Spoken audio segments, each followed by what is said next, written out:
Hello everyone, welcome to Dirao Digital. இன்னைக்கு நம்ம வீடியோல எதை பத்தி பார்க்க போறோம் அப்படின்னா AI content SEO-வை இம்பாக்ட் பண்ணுமா பண்ணாதா அப்படிங்கறத பத்தி தான். இதுக்கு ஆன்சர் கண்டிப்பா இம்பாக்ட் பண்ணும். ஸோ எந்தெந்த மாதிரி விதத்தில் இம்பேக்ட் பண்ணும் அப்படின்னு பார்த்தா ரெண்டு முக்கியமான விஷயங்கள்ல இது இம்பேக்ட் பண்ணும். ஃபர்ஸ்ட் விஷயம் என்ன அப்படின்னா ஏஐ வந்து நமக்கு எப்பவுமே 100% யூனிக்கான கண்டென்ட் கொடுக்கும் அப்படின்னு சொல்லி நமக்கு எந்த கேரண்டியும் கிடையாது. ஸோ இது எந்த மாதிரி ப்ராப்ளம்ஸ் நமக்கு கொண்டு வரும் அப்படின்னா பிளேஜரிசம் இஷ்யூ, இந்த மாதிரி விஷயங்கள்ல நம்மளை கொண்டு போய் சிக்க வைக்கிறதுக்கு உண்டான வாய்ப்புகள் இருக்குது. ரெண்டாவது விஷயம் என்ன அப்படின்னா நான் ரிலவெண்ட் கண்டென்ட். இப்போ நம்ம ஒரு ப்ராம்ப்ட் கொடுக்க அது வேற ஒரு கண்டென்ட்டை கொடுத்துச்சு அப்படின்னா அந்த கண்டென்ட்டை நம்ம காப்பி பண்ணி நம்மளோட சைட்டில் பேஸ்ட் பண்ணும்போது அது நமக்கே பேக் ஃபயர் ஆகிறதுக்கு உண்டான வாய்ப்புகள் நிறையா இருக்குது. இதோட பெரிய கான்சிக்வன்சஸ் என்ன அப்படின்னா ஒருவேளை கூகுள் இந்த மாதிரி plagiarized கண்டென்ட்டையோ இல்லை நான் ரிலவெண்ட் கண்டென்ட்டையோ நம்ம சைட்டில் பார்த்துச்சு, அதுவும் கண்டினியூஸாக பார்த்துச்சு அப்படின்னா even Google can penalize our website. So நமக்கு அது வேண்டாம்.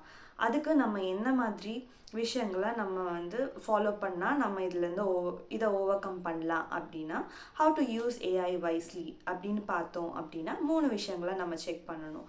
ஃபர்ஸ்ட் விஷயம் என்ன அப்படின்னா ஃபர்ஸ்ட் ஏஐ கண்டென்ட்டை நம்ம ஐடியாஸ் ஜென்ரேட் பண்ணுறதுக்காகவும் ரிசர்ச்காகவும் யூஸ் பண்ணால் ரொம்ப நல்ல விஷயமா இருக்கும். ரெண்டாவது விஷயம் என்னென்னா ஒருவேளை நீங்கள் ஏஐயோட சப்போர்ட்டில் நீங்கள் கண்டென்ட்டே நீங்கள் எழுதுறீங்க அப்படின்னா கூட அந்த கண்டென்ட் நீங்கள் கொடுத்த ப்ராம்ப்ட்டுக்கு ரிலவெண்ட்டாக இருக்கா அப்படிங்கிறத நீங்கள் கண்டிப்பாக செக் பண்ணுற மாதிரி இருக்கும். அண்ட் தேர்ட் திங் என்ன அப்படின்னா கண்டிப்பாக நீங்கள் ஒரு 100% ரிலவெண்ட்டாக நீங்கள் ஒரு கண்டென்ட்டை ஏஐ க்ரியேட் பண்ணி கொடுத்துருச்சு அப்படின்னு சொல்லிட்டு அப்படியே நீங்கள் பேஸ்ட் பண்ணணுங்கிற அவசியம் கிடையாது. கண்டிப்பாக அந்த கண்டென்ட்குள்ளே ஹியூமனோட இம்பேக்ட் இருக்கணும்.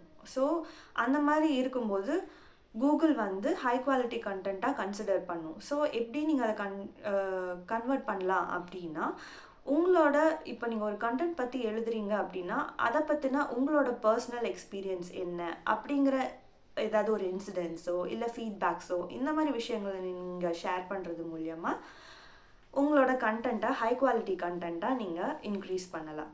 ஸோ இந்த விஷயங்களை என்றைக்குமே மறந்துடாதீங்க. இப்படி நம்ம யூஸ் பண்ணும்போது ஏஐ கண்டிப்பாக நம்மளுக்கு யூஸ்ஃபுல்லாக இருக்கும். இந்த வீடியோ உங்களுக்கு ஹெல்ப்ஃபுல்லாக இருக்கும்னு நான் நம்புகிறேன். இந்த வீடியோ பிடிச்சிருந்துச்சுன்னா லைக் பண்ணுங்கள் and don't forget to subscribe Thrive digital.